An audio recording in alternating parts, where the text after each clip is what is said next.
মানুষের লাশ কাঁধে নিয়ে নৃত্য করছেন চারজন ব্যক্তি। ট্রাম্পেটের সুর আর বাজনার তালে তালে ছন্দ মিলিয়ে নাচছেন তারা। সম্প্রতি সামাজিক যোগাযোগ মাধ্যমে ছড়িয়ে পড়া ভিডিওটির এমন ব্যতিক্রমী বিদায়ের দৃশ্য নজর কেড়েছে নেট দুনিয়ায়। ভিডিওটিতে দেখা যায় কফিন কাঁধে নিয়ে সুনির্দিষ্ট ড্রেস কোড পরা কয়েকজন ব্যক্তি অত্যন্ত নিখুঁতভাবে নৃত্য করছেন। তাদের পরনে সাদা শার্ট, কালো প্যান্ট এবং মেরুন রঙের টাই।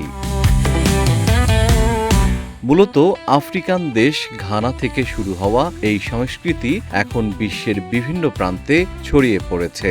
এর পেছনের মূল ভাবনা হল, যিনি চলে গেছেন তার জীবনকে বিষাদের মাঝে নয়, বরং আনন্দের সাথে উদযাপন করে বিদায় জানানো। অশ্রু আর নাচের এই অদ্ভুত মেলবন্ধন মনে করিয়ে দেয়, মৃত্যু অনিবার্য হলেও বিদায়ের স্মৃতিটা সুন্দর হওয়াই শ্রেয়।